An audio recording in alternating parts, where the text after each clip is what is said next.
The Galactic Council chamber stretched across 3 kilometers of polished crystal, its walls alive with the soft glow of bioluminescent patterns that pulsed in rhythm with the collective heartbeat of 1,000 species. Ambassador Sarah Chen stood at the center of the vast space, her simple blue uniform a stark contrast to the elaborate ceremonial garments worn by the alien delegates surrounding her. The Zephyrian High Chancellor, a towering being of crystalline structure and flowing energy, raised one of its 4 arms. The chamber fell silent. Human delegate. Its voice resonated through the translation matrix, carrying undertones of amusement and condescension. Your species has been granted membership in this council as a courtesy. Your technological capabilities, while charming, are centuries behind even our most primitive member worlds. Sarah felt the weight of 1,000 alien gazes upon her. Some delegates chittered among themselves, their translator implants rendering their conversations as whispered mockery. The Velkari representative, a slug-like creature the size of a small building, oozed closer to the speaking platform. The humans believe they can contribute to galactic security, it wheezed, its words dripping with barely concealed laughter. They still use projectile weapons, kinetic energy. How quaint. A wave of what could only be described as cosmic laughter rippled through the assembly. The Thracian War Minister, a being of pure thought housed in a mechanical shell, projected its amusement directly into the minds of nearby delegates. We have moved beyond such primitive concepts millennia ago. Our energy weapons can disintegrate matter at the quantum level. Our plasma cannons can melt asteroids in seconds. Our gravity wells can crush entire fleets. Sarah remained calm, her hands clasped behind her back. She had expected this reception. Earth's intelligence services had briefed her thoroughly on galactic politics. Humanity was the newest member of the council, brought in not out of respect but out of curiosity. They were the cosmic equivalent of a novelty act. The Arcturus Prime delegate stepped forward, its metallic form gleaming under the chamber's artificial suns. Perhaps, it said, its voice like grinding gears, the humans would like to demonstrate their weapons for our entertainment. We could arrange a small target practice session. More laughter echoed through the chamber. Sarah noticed that even the peaceful species, those known for their diplomatic nature, were struggling to contain their amusement. The reputation of human weaponry had preceded them across the galaxy. Crude, primitive, laughably ineffective against modern shielding and armor. With respect, honored delegates, Sarah began, her voice carrying clearly through the translation matrix. Humanity appreciates your interest in our defensive capabilities. However, we prefer to demonstrate our worth through action rather than display. The Zephyrian Chancellor's crystalline form shifted, creating new patterns of light. Action? Human, your species controls barely 1 star system. You have never faced the horrors that stalk the dark spaces between galaxies. The Void Hunters alone have consumed 17 civilizations in the past century. Your guns would be as effective against them as throwing pebbles at a supernova. A new delegate spoke up from the upper tiers of the chamber. The Nexari Collective, a hive mind that spanned 3 solar systems, rarely participated in individual conversations. When they did, other species listened. The biological entity designated human displays concerning confidence levels. Query: does this species possess hidden technological capabilities? Sarah smiled slightly. We possess something that might be more valuable than advanced technology, honored collective. We possess stubbornness. The translation matrix struggled with the concept, producing a dozen different interpretations across as many languages. The delegates looked puzzled. Stubbornness wasn't a trait typically valued in galactic politics. Cooperation, adaptation, and technological superiority were the currencies of power among the stars. The Velkari representative's eye stalks swiveled toward Sarah. Stubbornness? This is your contribution to galactic defense? The ability to be unreasonable? Not unreasonable, Sarah corrected. Persistent. When something tries to kill us, we have a tendency to take it personally, and when we take something personally, we don't stop until it's resolved. The Thracian War Minister's mechanical form hummed with processing power. Fascinating. The human speaks of psychological warfare. However, psychology has limited effectiveness against entities that exist outside conventional space-time.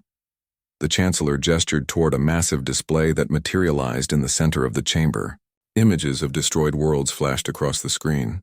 civilizations reduced to cosmic dust, space stations torn apart by forces that defied conventional physics. These are the works of the Void Hunters, human. They exist partially outside our reality. They feed on the life force of entire species. They have weapons that can unmake the very fabric of space itself. Sarah studied the images carefully. The destruction was indeed beyond anything Earth had witnessed. But something in the patterns of devastation caught her attention. The attack seemed random, chaotic. There was no strategy, no tactical thinking, just raw, overwhelming power applied without finesse. "Have you tried shooting back?" she asked. The question was so simple, so direct, that several delegates actually paused their conversations. The Arcturus Prime delegates' optical sensors focused on Sarah with sudden intensity. Naturally. Our most advanced energy weapons, our reality distortion devices, our quantum entanglement bombs. Nothing affects them. They exist partially outside our dimensional framework. But have you tried just shooting them? With regular ammunition? The silence that followed was profound. The concept seemed so primitive, so beneath consideration, that most of the advanced species hadn't even attempted it. Why use kinetic weapons when you had technology that could reshape reality itself? The Zephyrian Chancellor's light patterns flickered with something that might have been uncertainty. Human, you cannot seriously suggest that primitive projectile weapons would succeed where quantum manipulation has failed. Sarah's smile widened. Chancellor, with respect, my species has a saying, if something is worth doing, it's worth overdoing. We've spent the last 50 years since first contact doing what we do best, taking our primitive weapons and making them very, very effective. The Velkari representative's massive form shifted uncomfortably. Explain. Well, Sarah said, her tone conversational. It turns out that when you're not limited by the assumption that energy weapons are automatically superior, you can do some interesting things with kinetic projectiles, especially when you scale them up considerably. The chamber's atmospheric processors hummed louder as tension levels rose. Several delegates were now focusing their full attention on the human representative. The casual confidence in her voice was beginning to unsettle even the most advanced species present.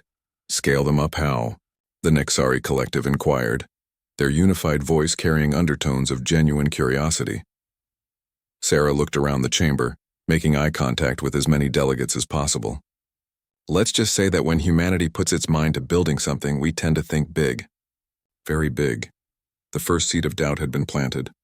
In the vast chamber of the Galactic Council, surrounded by species that had mastered technologies beyond human comprehension, Ambassador Sarah Chen had done something remarkable.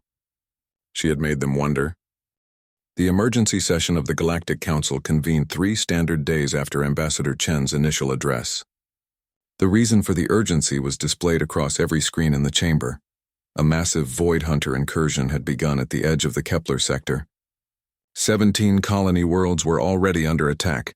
Fleet Admiral Zexhai of the Draconian Empire stood before the assembled delegates, his reptilian features grim. The situation is dire. Our combined fleets have engaged the Void Hunters with everything we have. Quantum torpedoes, plasma bombardments, gravitational collapse weapons. The enemy vessels absorb our attacks and continue their advance. At current projection, they will reach the core worlds within 2 months. The holographic display showed the tactical situation in devastating detail. Galactic Alliance ships, each one a masterpiece of advanced engineering, were being systematically destroyed by the amorphous, shadow-like vessels of the Void Hunters.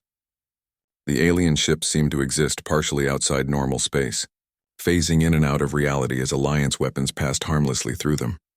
Ambassador Chen sat quietly in the human delegation section, a small area that had been allocated more out of politeness than respect. The other delegates barely acknowledged her presence. Their attention focused on the military briefing. Our scientists believe the Void Hunters exist in a quantum state that allows them to selectively interact with matter. Admiral Zexhai continued. They can phase through our weapons while still being able to attack our ships.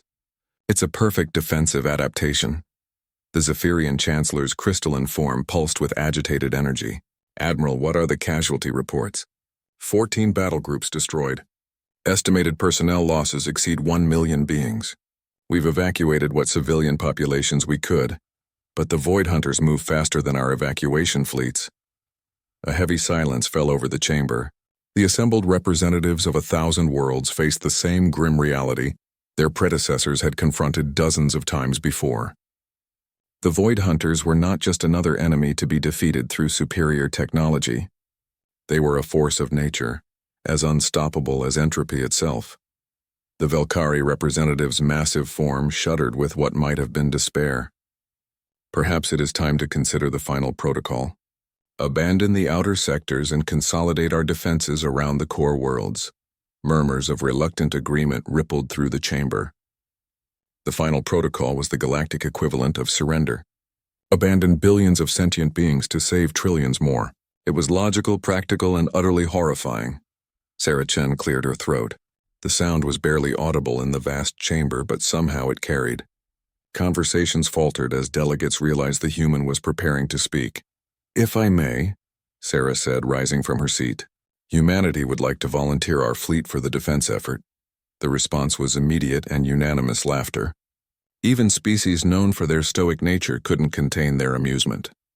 The human fleet consisted of 47 ships, all of them using technology that the galactic community considered obsolete.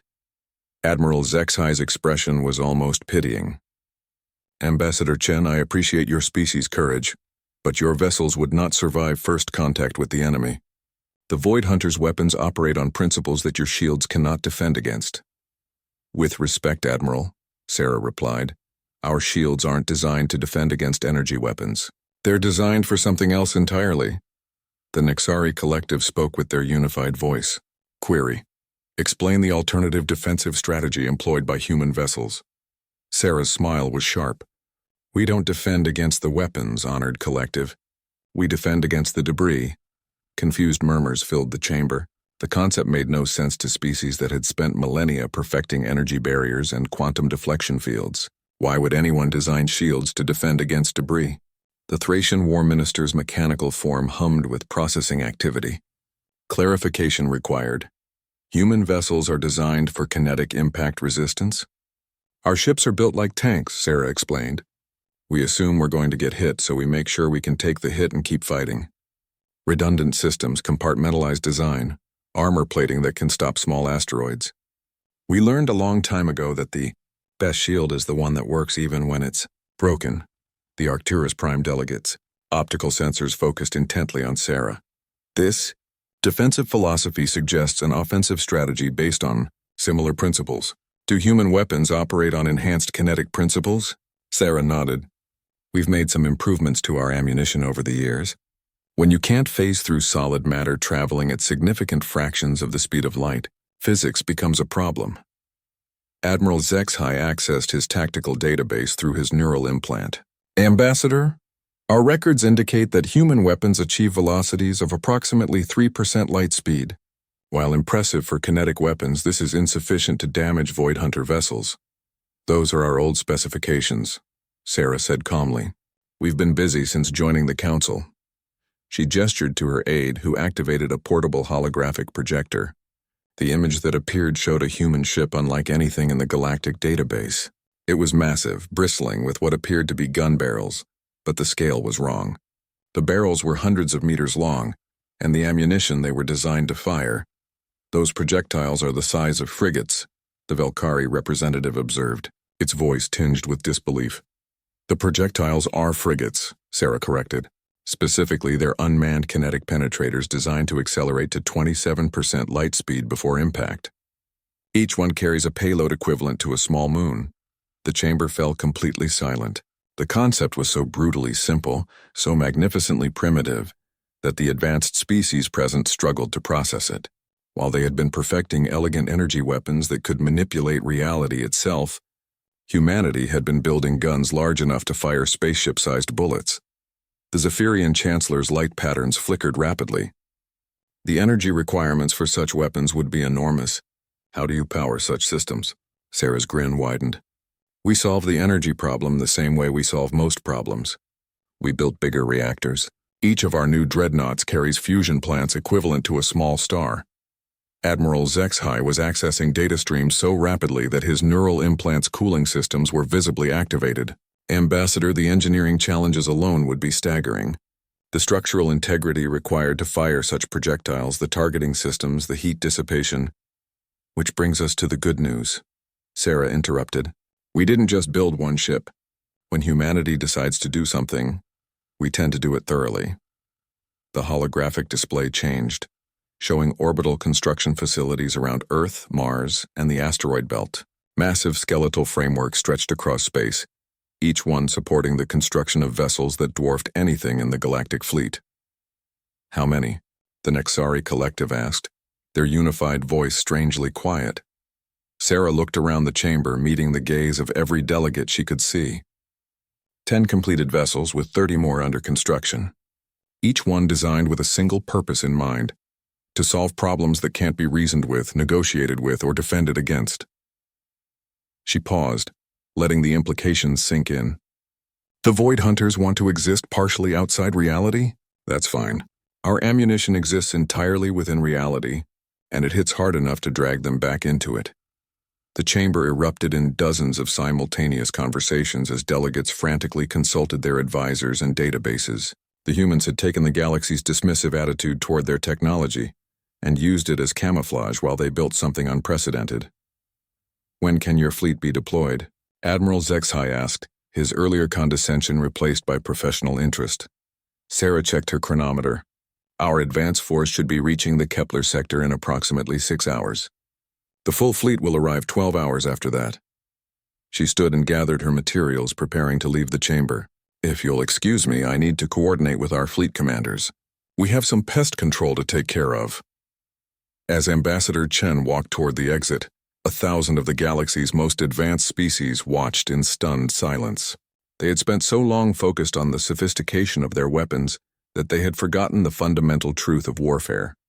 Sometimes the simplest solution was the most effective one.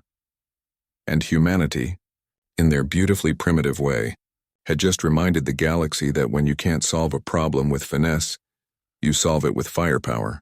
Lots and lots of firepower. Captain Maria Santos stood on the bridge of the UES Thunderstrike, watching the tactical display with the calm focus that had earned her command of humanity's first dreadnought. The ship stretched 4 kilometers from bow to stern, its hull a masterpiece of human engineering that prioritized function over elegance. Where alien vessels curved gracefully through space like living creatures, the Thunderstrike looked like exactly what it was, a weapon designed to solve problems through overwhelming force. Contact with Galactic Alliance forces in 30 minutes. Captain, reported Lieutenant Commander Jackson from the navigation station. Admiral Zexhai's flagship is requesting communication. Put him through, Maria ordered, settling into her command chair. The chair itself was a symbol of human design philosophy, heavily armored, equipped with independent life support, and capable of functioning even if the rest of the bridge was destroyed. The holographic display shimmered to life, revealing the reptilian features of Admiral Zexhai. His expression was carefully neutral, but Maria could see the barely contained skepticism in his golden eyes. Behind him, the bridge of his flagship represented thousands of years of technological advancement. Smooth surfaces that flowed like liquid metal, control systems that responded to thought alone, and crew members who seemed to glide rather than walk. Captain Santos, the Admiral began, his voice carrying the authority of someone who had commanded fleets across a dozen star systems. I must express my concerns about your proposed engagement strategy. The Void Hunters have proven immune to conventional weapons. Your kinetic approach, while innovative, may result in unnecessary casualties. Maria smiled, an expression that didn't quite reach her eyes. Admiral, with respect, humanity doesn't have a conventional approach to anything. We do have an effective one. She gestured to her tactical officer, who activated the ship's sensor array. The main display filled with data streams showing the current battle. Galactic Alliance ships were maintaining a defensive perimeter around the colony world of Kepler 442b, their elegant vessels weaving through space in complex patterns, designed to maximize their energy, weapon effectiveness. Against them, the Void Hunter ships moved like living shadows, their forms constantly shifting between solid matter and something that existed beyond normal physics. Your quantum torpedoes pass right through them, Maria observed, studying the tactical data. Your plasma cannons can't lock onto their shifting energy signatures. Your gravitational weapons affect them for maybe 3 seconds before they adapt. Admiral Zexhai's reptilian features tightened. Captain, we have been fighting the Void Hunters for 3 centuries. Every technological advancement we have made has been tested against them. If energy weapons cannot harm them, what makes you believe kinetic weapons will succeed? Maria turned to her weapons officer, a grizzled veteran named Chief Petty Officer Rodriguez, who had served on kinetic platforms since before first contact with alien species. "Chief, show the Admiral our ammunition." Rodriguez grinned, his scarred hands dancing across his control panel. The display changed to show the ship's primary ammunition bay. What the Admiral saw defied his understanding of projectile weapons. The bullets were massive cylindrical objects, each one 40 meters long and 8 meters in diameter. They looked less like ammunition and more like small spacecraft. Each projectile masses 400 tons, Rodriguez explained with obvious pride. Depleted uranium core surrounded by a tungsten carbide jacket. The tip is designed to penetrate any known material in the galaxy. The rear section contains guidance systems and a small fusion warhead for terminal effect. Admiral HFY studied the specifications with growing amazement. The energy required to accelerate such massive projectiles to combat velocity. 27% light speed at muzzle velocity, Maria confirmed. Each shot requires the energy output of a small star for approximately 0.3 seconds. That's why our reactors are so large. The Admiral's tactical implants were processing the numbers rapidly. "Captain, the kinetic energy of a 400-ton projectile traveling at 27% light speed would be approximately equivalent to a planet-killer weapon," Maria finished. "The difference is that our ammunition doesn't care if the target phases in and out of reality. Matter is matter. And when matter moving that fast hits something, physics takes over." The communication was interrupted by an urgent alert from the Alliance fleet. 3 Void Hunter vessels had broken through the defensive perimeter and were approaching the colony planet. On the tactical display, Maria could see the enemy ships phasing through the concentrated fire of a dozen Alliance vessels, their dark forms seeming to absorb the energy weapons directed against them. "Admiral," Maria said, her voice taking on the crisp tone of a combat commander. "Request permission to engage." Admiral HFY hesitated for only a moment. Despite his skepticism about human methods, the situation was desperate enough to try anything. "Permission granted, Captain. Please be careful not to hit our ships with whatever you're planning to do." Maria turned to her fire control officer. "Lieutenant Park, target the lead Void Hunter vessel. Single projectile, standard velocity." "Aye, Captain." "Target acquired. Firing solution calculated." Lieutenant Park's hands moved across her console with practiced precision. Main gun charged and ready. Fire. The Thunderstrike shuddered as its primary weapon discharged. The sound was unlike anything heard on other ships, a deep, resonant boom that seemed to come from the very core of the vessel. On the tactical display, a small icon appeared, representing the 400-ton projectile as it accelerated toward its target. The projectile covered the distance to the Void Hunter ship in 2.3 seconds. During that time, the enemy vessel attempted to phase out of normal spacetime, its form becoming translucent as it shifted into whatever dimension it used for defense against energy weapons. The collision was spectacular in its simplicity. The Void Hunter ship, caught between dimensions, couldn't fully phase out of reality before the tungsten carbide-tipped projectile arrived. The kinetic energy of the impact was so enormous that it created a brief artificial star where the enemy vessel had been. When the light faded, there was nothing left but expanding plasma and debris. The communication channel with Admiral HFY was silent for several long seconds. When he finally spoke, his voice carried a note of amazement that his species rarely expressed. "Captain!" That was decisive. "That was one gun firing one bullet," Maria replied calmly. "We have 10 guns per ship, and 10 ships in our advance force." As if summoned by her words, the rest of the human fleet began emerging from hyperspace. Each ship was a massive, brutal-looking vessel bristling with the oversized weapons that had become humanity's signature. They moved through space with none of the graceful elegance of Alliance ships, but with the determined purpose of predators who had found their prey. The remaining Void Hunter ships seemed to sense the change in the battle. Their movements became more erratic, less confident. For the first time in their recorded history, they faced an enemy that could hurt them regardless of their phase-shifting abilities. Maria opened a fleet-wide channel. "All ships, this is Thunderstrike Actual. Targets are designated and distributed. Rules of engagement are simple. If it's not one of ours and it's shooting at colonies, kill it." The response was immediate. 40 human dreadnoughts opened fire simultaneously. The space around Kepler 442b lit up with the flash of muzzle blasts as massive projectiles accelerated to near-light speeds. The Void Hunter ships tried desperately to phase out of reality, but physics had a vote in the matter. You cannot phase away from momentum and mass applied at sufficient velocity. Admiral Zexhai watched in stunned fascination as the enemy, force that had terrorized the galaxy for centuries, was systematically eliminated in less than 4 minutes.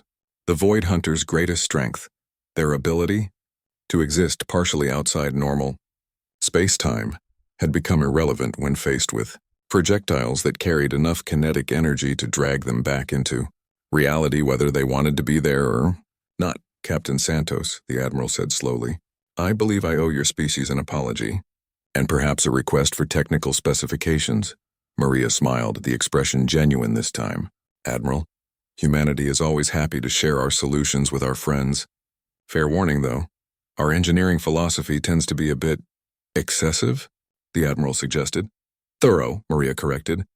When we build something to solve a problem, we make sure the problem stays solved. As the human fleet formed up around the Alliance forces, protecting the colony world they had just saved, Admiral Zexhai found himself recalculating his understanding of this young species. They might be primitive by galactic standards, but they had just demonstrated something that centuries of advanced technology had failed to achieve. They had made the Void Hunters afraid. And in the vast darkness between the stars, that was worth more than all the elegant energy weapons in the galaxy. The news of humanity's victory at Kepler 442b spread through the galaxy faster than light itself, carried by quantum communication networks that connected every civilized world. In the grand halls of the Galactic Council, emergency sessions were called as species that had considered humans barely more than curious primitives suddenly found themselves re-evaluating everything they thought they knew about warfare. Dr. Lysander Vexth, the galaxy's foremost expert on Void Hunter biology and tactics, stood before a packed auditorium on the research station Nexus Prime. His crystalline Zephyrian form pulsed with agitated energy patterns as he reviewed the battle data for the 100th time. Around him, scientists from 40 different species murmured in their various languages, their translation implants struggling to convey concepts that challenged fundamental assumptions about physics and warfare. Colleagues, Dr. Vexith began, his voice resonating through the translation matrix. We are faced with a paradigm shift that forces us to reconsider our most basic understanding of combat effectiveness. The humans have achieved what we deemed impossible through methods we considered obsolete. The holographic display showed the tactical analysis of the battle, with trajectory paths and impact calculations overlaid in brilliant blue light. The data was simultaneously elegant and brutal, perfect mathematical curves ending in catastrophic kinetic releases. Professor Ketherall of the Nexari Collective rose from her designated section. As a representative of a hive mind that spanned 3 star systems, her questions carried the weight of billions of connected consciousnesses. Dr. Vexith, our analysis suggests that the human success stems not from superior technology, but from a fundamental misunderstanding of Void Hunter defensive capabilities. Please elaborate. Professor, the Void Hunter's phase-shifting ability allows them to selectively interact with energy-based phenomena. Our weapons have always been energy-based. The humans approach the problem from a purely matter-based perspective. Her 4 arms gestured toward the display. They didn't overcome the Void Hunter's defenses, they rendered them irrelevant. Dr. Vexth's crystalline structure shifted to a deeper blue, indicating deep contemplation. But the energy requirements for such massive kinetic weapons should have been prohibitive. How did they solve the power generation problem? The answer came from an unexpected source. Ambassador Chen entered the auditorium, accompanied by a small team of human engineers. Their presence caused a stir among the assembled scientists. Humans rarely participated in advanced scientific discussions, their technology being considered too primitive for serious academic consideration. If I may, Sarah said, approaching the speaking platform, humanity solved the power problem the same way we solve most engineering challenges. We stopped thinking about limitations and started thinking about possibilities. She gestured to one of her companions, a woman with grease-stained coveralls and the calloused hands of someone who worked with machinery. This is Chief Engineer Patricia Walsh. She designed the power systems for our Dreadnought-class vessels. Patricia stepped forward, visibly uncomfortable with the academic setting, but determined to represent her work properly. The trick wasn't generating more power, she said in her thick Boston accent. The trick was storing it and releasing it efficiently. The assembled scientists leaned forward with interest. Energy storage and release was a fundamental challenge that every species had faced in their technological development. We use a cascade system, Patricia continued, warming to her subject. Multiple fusion reactors feed into gravitational storage wells, basically artificial black holes about the size of a basketball. When we need to fire, we release the stored energy through superconducting channels that can handle the entire output of a small star for the few milliseconds it takes to accelerate our ammunition, Professor. Kethral's unified voice carried undertones of amazement. You weaponized artificial black holes as battery systems? Not weaponized, Patricia corrected with a grin. We used them as intended. Black holes are really good at storing energy. We just figured out how to get that energy back out when we need it. Dr. Vex accessed his species' collective knowledge database through his neural link. The engineering requirements for such systems, the precision needed to contain and control artificial gravitational wells, is really, really hard. Patricia agreed cheerfully. We lost about 30 prototype reactors before we got it right. But that's the human way. We keep trying until it works. The auditorium fell silent as the implications sank in.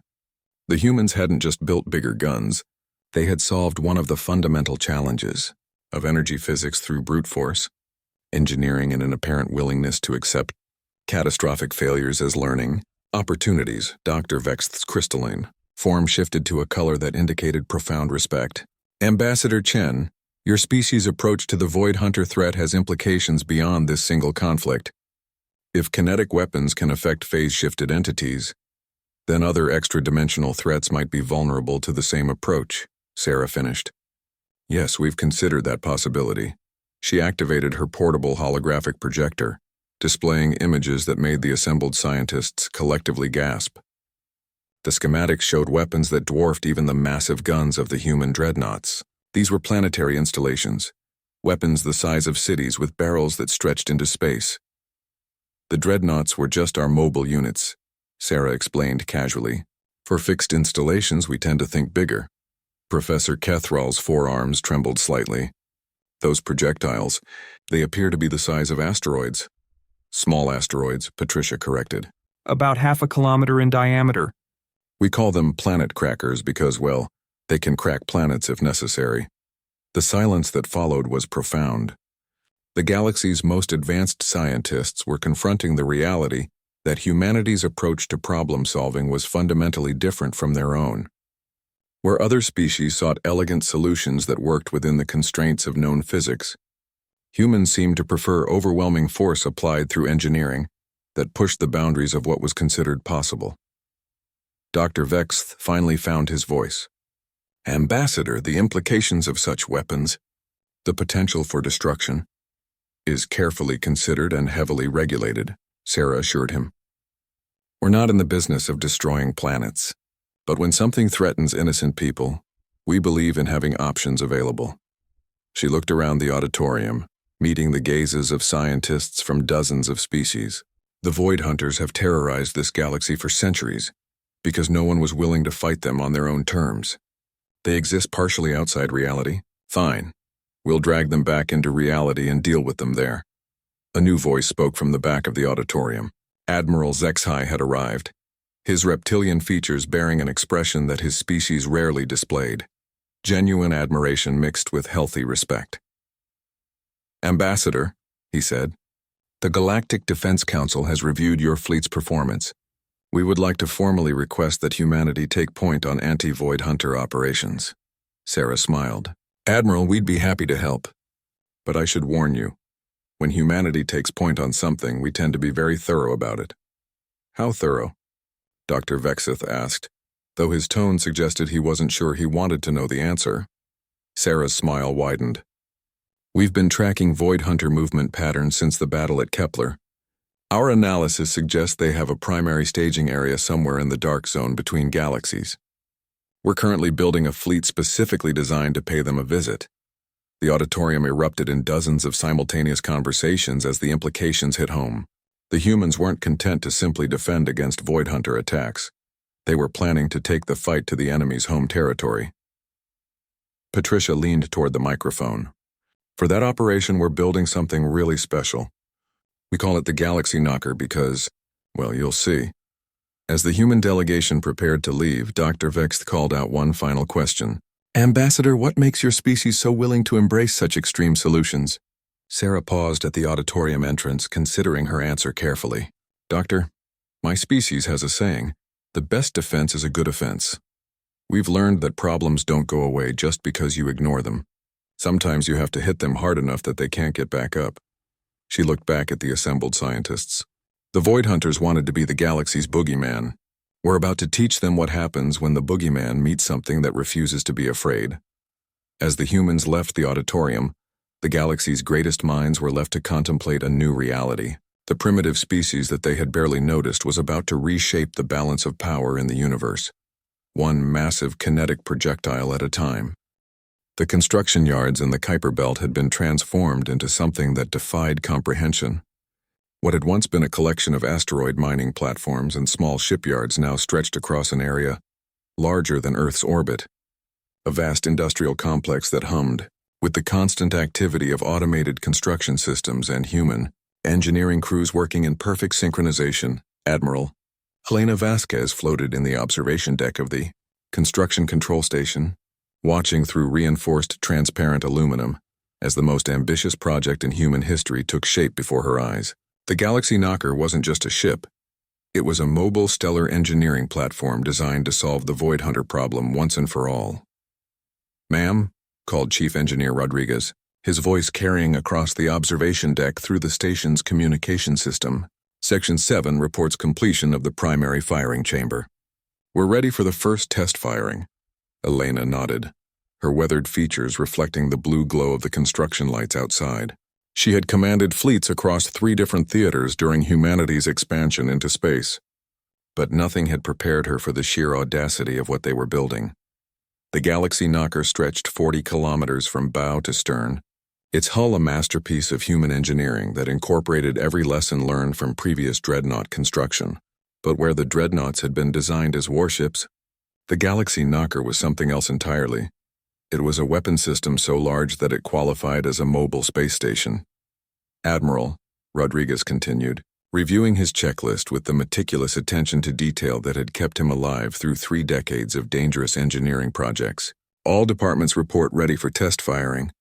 Gravitational storage wells are at full capacity, targeting systems are online, and the ammunition bay is loaded with a Class A kinetic penetrator. Elena activated her communication implant, connecting to the fleet channel that linked her to every human vessel in the solar system. All ships, this is Galaxy Knocker Control. We are about to conduct our first test firing. All vessels maintain minimum safe distance of 50 astronomical units. This is not a drill. The response was immediate as dozens of ships adjusted their positions, moving well clear of the weapon's firing arc. Even the massive dreadnoughts looked like toys compared to the Galaxy Knocker, their crews watching in fascination as humanity prepared to test its ultimate expression of kinetic warfare. Dr. Sarah Chen, now promoted to Director of Interspecies Relations, stood beside Admiral Vasquez on the observation deck.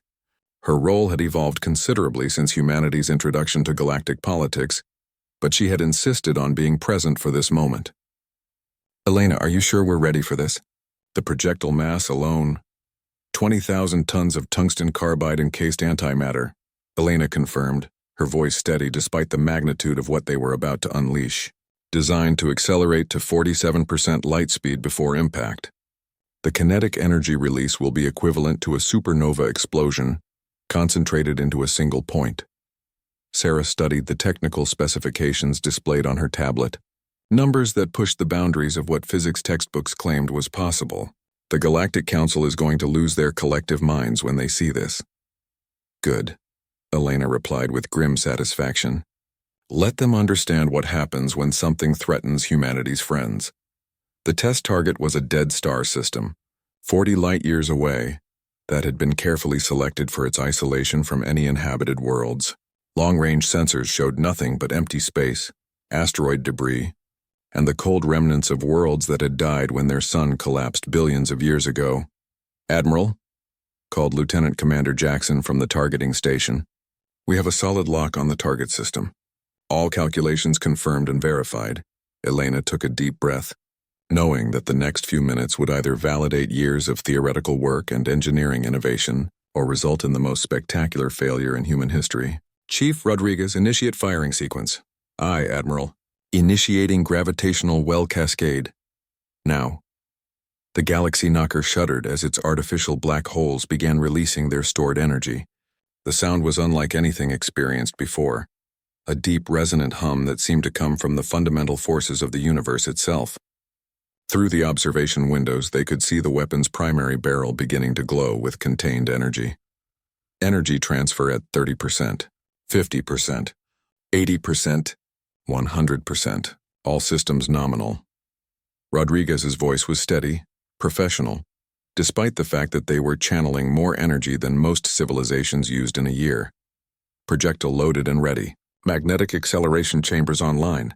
We are ready to fire on your command, Admiral." Elena looked around the observation deck, meeting the eyes of the engineers, scientists, and military personnel who had made this moment possible. These were people who had taken humanity's oldest and most basic approach to problem-solving, hitting things really hard, and elevated it to an art. Form, fire, the galaxy knocker's primary weapon discharged with a flash of light so intense that the observation deck's protective systems automatically darkened the windows. The recoil was enormous despite the ship's massive size and sophisticated inertial compensation systems. For a moment, the entire 40-kilometer structure shuddered like a living thing. On the tactical display, a small icon appeared, representing the 20,000-ton projectile as it accelerated toward its target 40 light-years away. The calculations were precise. At 47% light speed, the projectile would reach its destination in approximately 85 years. "Wait," Sarah said, studying her tablet with a confused expression. 85 years? How are we supposed to evaluate the test results?" Elena smiled, activating another communication channel. "Observation Team Alpha, this is Galaxy Knocker Control. You are clear to initiate hyperspace jump to target coordinates." A small fleet of heavily shielded observation ships vanished from normal space, using humanity's fastest hyperspace drives to reach the target system ahead of the projectile. Their mission was to witness the impact and relay the results back to Earth through quantum communication arrays. "Admiral," Rodriguez reported, "all systems performed within acceptable parameters. No damage to the firing mechanism. Gravitational wells are recharging normally and the ammunition bay is ready to load the next projectile." Elena nodded, then activated the fleet communication channel. "All human vessels, this is Admiral Vasquez. Phase 1 testing is complete. Begin Phase 2 preparations immediately." Sarah looked puzzled. "Phase 2? "Rapid fire testing," Elena explained calmly. "The Galaxy Knocker is designed to fire once every 30 minutes when operating at full capacity. We need to verify that we can maintain that rate of fire over extended periods." The implications hit Sarah immediately. "Elena, you're talking about firing one of these projectiles every 30 minutes? The energy requirements alone are well within our capacity," Elena confirmed. "We didn't build just one reactor system, Sarah. We built 12. The Galaxy Knocker can maintain sustained fire for weeks if necessary." The observation deck fell silent as everyone processed this information. They had built a weapon capable of destroying star systems, and they had given it the ability to do so repeatedly, rapidly, and without pause. "Ma'am," called Lieutenant Commander Jackson, "we're receiving quantum communication from Observation Team Alpha. The projectile has reached the target system."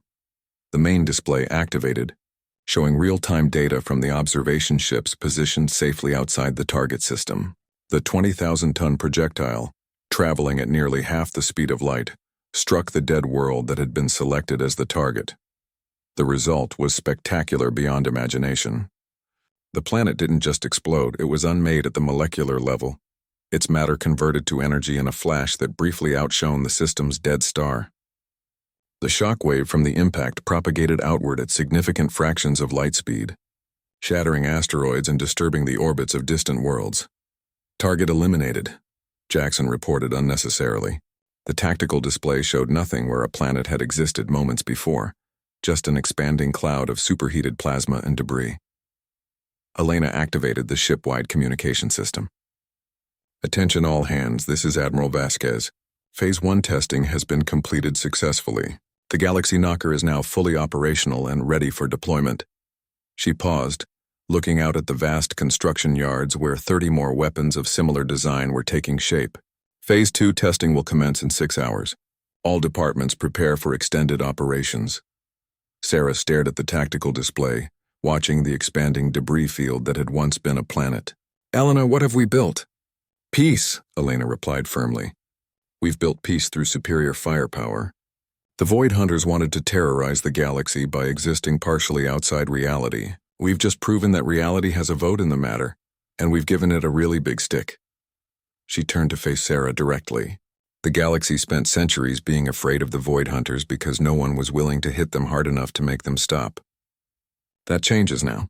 As the Galpred T, the emergency session of the Galactic Council had been called at the urgent request of 17 different species, all of whom had detected the gravitational anomalies created by humanity's weapon testing. The chamber buzzed with nervous energy as delegates from across the galaxy gathered to address what many were calling the most significant shift in galactic power since the formation of the Council itself. Ambassador Sarah Chen entered the chamber to find herself facing a very different reception than her first appearance months earlier. Where once there had been barely concealed amusement and condescension, now there was something approaching reverence mixed with genuine fear. The casual dismissal of human capabilities had been replaced by the cold recognition that Earth's species had fundamentally altered the balance of power in the galaxy. The Zephyrian Chancellor rose from his crystalline throne, his light patterns pulsing with agitated energy. Ambassador Chen, his voice resonated through the translation matrix.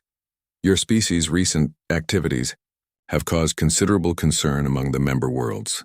The gravitational disturbances detected by our deep space monitoring station suggest weapons of unprecedented destructive capacity.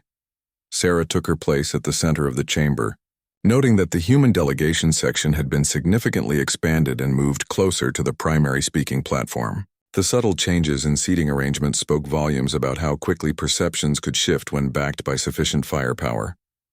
Honored Chancellor, Sarah replied calmly, humanity's defensive preparations are proceeding according to plan.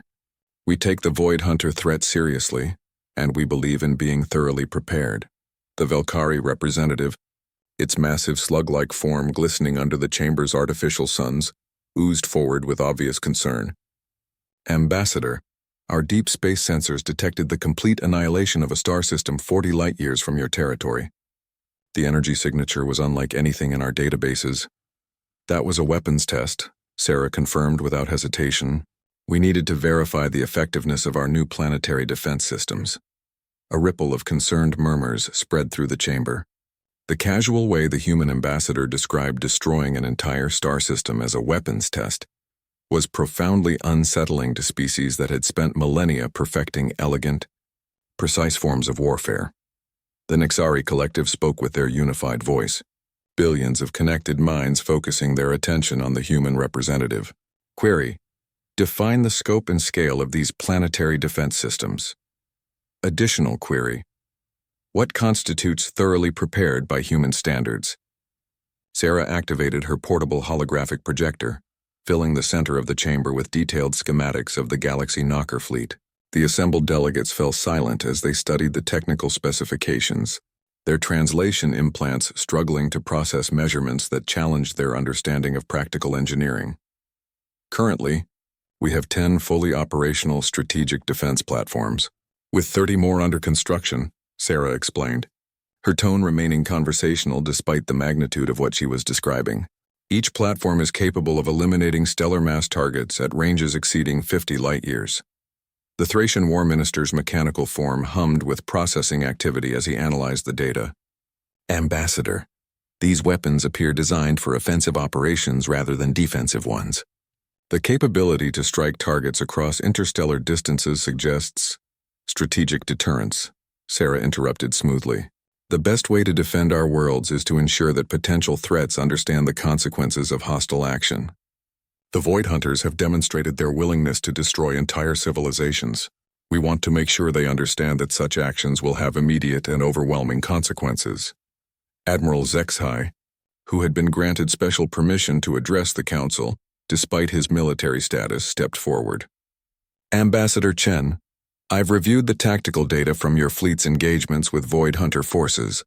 Your success rate is unprecedented. 100% elimination with 0 casualties. However, the level of firepower employed raises questions about proportionality. Sarah's expression hardened slightly. Admiral, with respect, proportionality is a luxury we can't afford when dealing with entities that feed on the life force of entire species. When something tries to eat a colony world, our response is designed to ensure it never gets the chance to try again. She gestured to the holographic display, highlighting tactical data from recent engagements. Every Void Hunter vessel we've encountered has been completely eliminated. No wounded survivors to report back to their masters. No damaged ships limping away to warn others. When humanity engages an enemy, we make sure the engagement is final. The Arcturus Prime delegate's optical sensors focused intently on the display. The implications of such overwhelming force superiority extend beyond the Void Hunter conflict. What assurances can you provide that these weapons will not be used against Council member worlds? The question hung in the air like a challenge. Sarah looked around the chamber, meeting the gazes of delegates from dozens of species. She could see the fear in their eyes. Not fear of the Void Hunters, but fear of humanity itself. The same assurance we've always provided, she replied firmly. Humanity's conflicts are with those who threaten innocent lives. We have no interest in conquest or domination. We're interested in peace and we're willing to enforce it. The Velkari representative's eye stalk swiveled nervously. Ambassador, the power to destroy star systems at will fundamentally alters the political landscape of the galaxy. How do we maintain the balance of power when one species possesses such overwhelming military superiority? Sarah smiled, but there was steel in her expression. The balance of power was already disrupted by the Void Hunters. They've been terrorizing the galaxy for centuries because no one was willing or able to stop them. We're simply restoring the balance in favor of civilization. She paused, letting her words sink in before continuing. As for maintaining peace among council members, that's actually quite simple. Don't attack innocent people, don't threaten humanity or its allies, and we'll continue to be the same cooperative, reasonable species we've always been. The Zephyrian Chancellor's light patterns shifted to deep purple, indicating profound concern. Ambassador, your species' definition of reasonable may differ from ours. The willingness to destroy entire star systems as a demonstration of resolve suggests that we take our responsibilities seriously, Sarah interrupted. Every species in this chamber has benefited from the peace and security that the Galactic Council provides. That peace was threatened by an enemy that your most advanced weapons couldn't touch. We solved that problem using our methods. Admiral Zexhai stepped forward again. Ambassador, I don't think the Council members are ungrateful for your assistance against the Void Hunters. The concern is about what comes next. With your current military capacity, humanity could impose its will on the entire galaxy if it chose to do so. Sarah's smile widened, but her eyes remained cold. Admiral, humanity could have imposed its will on the galaxy the moment we built our first dreadnought. The fact that we didn't should tell you everything you need to know about our intentions. She looked around the chamber one more time. We're not interested in ruling the galaxy. We're interested in making sure that anyone who tries to hurt innocent people understands that such actions will have immediate, permanent consequences. The chamber fell silent as delegates processed the implications of her words. The human representative was making it clear that while humanity had no interest in conquest, they had absolutely no qualms about using overwhelming force against anyone they deemed a threat. The Nexari collective spoke again, their unified voice carrying undertones of resignation. What are humanity's terms for continued peaceful coexistence? The same terms we've always offered, Sarah replied. Respect for innocent life, respect for the sovereignty of peaceful worlds, and cooperation in maintaining galactic security. In return, humanity will continue to serve as the galaxy's insurance policy against existential threats. She deactivated her holographic projector and gathered her materials. If there are no further questions, I need to return to coordinate our next phase of operations. Our intelligence indicates that the Void Hunters have a primary staging area in the space between galaxies. We are planning to pay them a visit and resolve this matter permanently. As Ambassador Chen prepared to leave the chamber, The Zephyrian Chancellor called out one final question. Ambassador, what if the galaxy chooses not to accept humanity's protection? Sarah paused at the chamber entrance, turning back to face the assembled delegates. Chancellor, that's certainly your right. But I should point out that the Void Hunters don't particularly care about your political preferences. When they come for your worlds, they won't be interested in negotiation or compromise. She smiled one last time. Fortunately for everyone involved, humanity has made that concern largely academic. The Void Hunters are about to learn what happens when you threaten something that the universe's most stubborn species has decided to protect. As the human delegation left the chamber, the Galactic Council was left with a new reality. The balance of power in the galaxy had shifted permanently, and there was nothing they could do about it except hope that humanity's definition of innocent lives remained broad enough to include them.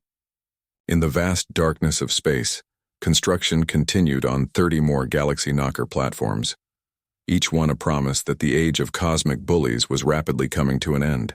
The space between galaxies was a realm of absolute darkness, empty of stars, planets, or any trace of conventional matter.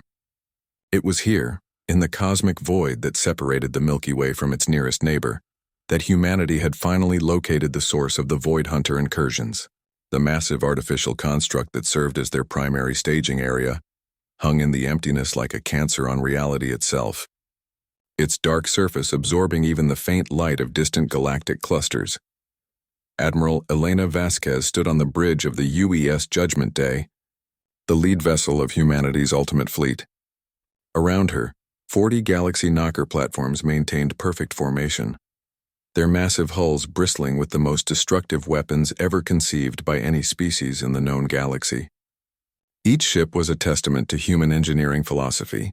If something was worth doing, it was worth doing with enough force to ensure it only needed to be done once. Ma'am, reported Commander Jackson from the tactical station. Long-range sensors have confirmed the target. The construct is approximately 1,000 kilometers in diameter. Composition unknown but definitely artificial. We're detecting massive energy signatures in what appear to be thousands of Void Hunter vessels in the immediate vicinity. Elena studied the tactical display with the calm focus that had made her humanity's premier strategic commander. The enemy installation was larger than anything in human space, a dark sphere that seemed to bend light around itself. It was clearly the nexus of Void Hunter operations, the central hub from which they had launched their attacks on galactic civilization for centuries. Communications, Elena ordered. Open a channel to all ships. The fleet channel activated, connecting her voice to every human vessel in the formation. Across 40 massive platforms, crews prepared for what would likely be the most significant military engagement in galactic history. Attention all commands, this is Admiral Vasquez. Today we end the Void Hunter threat permanently. Our mission is simple: complete elimination of enemy forces and infrastructure. Rules of engagement are unrestricted. If it's not one of ours, destroy it. She paused, looking around the bridge at the men and women who had volunteered for this mission. They were far from home, farther from help than any human had ever been, facing an enemy that had terrorized the galaxy for millennia, and yet their faces showed nothing but determination. The galaxy has lived in fear of these things for too long, Elena continued. Today we remind the universe that humanity doesn't negotiate with bullies. We don't compromise with killers. We solve problems permanently. The response from the fleet was immediate and unanimous. 40 ships representing the pinnacle of human military engineering acknowledged their orders and prepared to demonstrate why their species had earned a reputation for solving problems through overwhelming force. Admiral, called Chief Engineer Rodriguez from his station, all ships report ready status. Gravitational storage wells are at maximum capacity, targeting solutions are locked, and ammunition bays are fully loaded. Elena activated her personal communication implant, connecting to the quantum relay that would carry her words back to Earth instantly, despite the vast distances involved. Control, this is Judgment Day Actual. Operation Final Solution is commencing. Time to contact, 0 minutes. She turned to her weapons officer. Commander Park, you may fire when ready. Aye, Admiral. All ships commence firing. Pattern Delta 7. The darkness between galaxies lit up with the fury of 40 suns as the Galaxy Knocker fleet opened fire simultaneously. Each ship discharged its primary weapon in perfect synchronization. launching projectiles that massed 20,000 tons each toward the Void Hunter construct. The combined kinetic energy of the barrage was equivalent to several supernovas concentrated into a single, devastating attack. The Void Hunter construct attempted to respond to the incoming threat. Its surface rippled with energy patterns as defensive systems that had protected it for eons tried to activate. Dark shapes began emerging from hidden bays, Void Hunter ships rising to meet the human fleet in what would be their final battle. Elena watched the tactical display with professional satisfaction as the first wave of projectiles reached their target. The construct's defensive systems, designed to deflect energy weapons and disrupt electronic targeting, proved completely ineffective against simple kinetic force applied at near light speeds. The impact was catastrophic. 20,000 tons of tungsten carbide-encased antimatter, traveling at 47% light speed, struck the construct's surface with enough force to crack moons. But this was only the beginning. 39 more projectiles followed in rapid succession, each one finding its mark with mathematical precision. "Target is breaking apart," reported Commander Jackson, his voice carrying undertones of amazement despite months of training for this moment. "The construct is losing structural integrity. We're seeing massive secondary explosions throughout the structure." The Void Hunter ships that had emerged to defend their base found themselves facing a level of firepower that their phase-shifting abilities couldn't counter. Human dreadnoughts smaller than the Galaxy Knockers but no less deadly engaged the enemy vessels with the systematic efficiency that had become humanity's trademark. "Admiral," called the communications officer, "we're receiving a transmission from the construct. It's not in any language our databases recognize, but the translation matrix is attempting to process it." Elena nodded grimly. "Put it through." The voice that filled the bridge was unlike anything they had heard before, a sound that seemed to come from the spaces between thoughts, carrying undertones of rage and disbelief that transcended language barriers. "The entities that call themselves human," the voice said, "the translation matrix struggling with concepts that didn't translate well into conventional communication. You dare to bring your primitive violence to our domain?" Elena smiled coldly. "This is Admiral Elena Vasquez of the Human Defense Force. You've been attacking innocent people for centuries. Today that stops. We are eternal," the voice responded with what sounded like contempt. "We exist beyond your crude physical reality. Your weapons cannot truly harm us. Your weapons couldn't truly harm the 17 civilizations you've destroyed either," Elena replied. "But our weapons seem to be working just fine." As if to emphasize her point, another wave of projectiles struck the construct, sending massive chunks of alien architecture spinning into the void. The structure was now visibly collapsing, its exotic materials unable to withstand the sustained kinetic bombardment. "We offer terms," the voice said, its tone shifting to something that might have been desperation. "Cease your attack, withdraw your forces, and we will limit our feeding to uninhabited systems." Elena's expression hardened. "Counteroffer, you stop existing and we'll consider not hunting down every last one of your kind across the universe. You cannot destroy us all. We are Legion. We span dimensions beyond your comprehension." "Maybe," Elena acknowledged, "but we can destroy all of you that we can find, and we're very good at finding things. Humanity has a talent for persistent problem-solving." The construct was now breaking apart completely, massive sections of its hull drifting away as internal explosions tore through whatever exotic technology had kept it operational. Around it, the last Void Hunter ships were being systematically eliminated by human forces that showed no interest in capturing prisoners or accepting surrender. "Admiral," reported Commander Jackson, "enemy forces are attempting to retreat. Some ships are phasing out of normal space." "Track them," Elena ordered coldly. "Every single one. When this is over, I want targeting solutions for every Void Hunter position in this galaxy in the next 12. We're going to solve this problem completely." The final phase of the battle lasted exactly 17 minutes. When it was over, the space between galaxies contained nothing but expanding debris and the steady glow of human weapons as they continued to fire at anything that moved. The Void Hunter construct, the central hub of operations that had terrorized galactic civilization for millennia, was gone, reduced to constituent atoms by the simple application of kinetic force. Elena activated the fleet communication channel one final time. "All ships, this is Admiral Vasquez. Primary target is eliminated. Begin Phase 2 operations. Systematic elimination of all Void Hunter installations within 50 light-years of this position. She turned to her communications officer. Send a message to the Galactic Council. Text only. Problem solved. Galaxy is safe. Humanity sends its regards. As the human fleet began its methodical campaign to eliminate every trace of Void Hunter presence in the intergalactic void, Elena allowed herself a moment of satisfaction. The galaxy had been skeptical of humanity's approach to conflict resolution. They had questioned whether primitive kinetic weapons could succeed, where advanced energy technologies had failed. The answer was now written across the darkness in expanding clouds of debris. When something threatened innocent people, humanity's response was simple, direct, and permanent.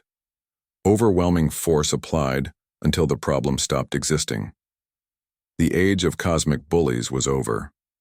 The age of galactic peace enforced by the universe's most stubborn species had begun, and somewhere in the vast darkness between stars, 40 human warships Conti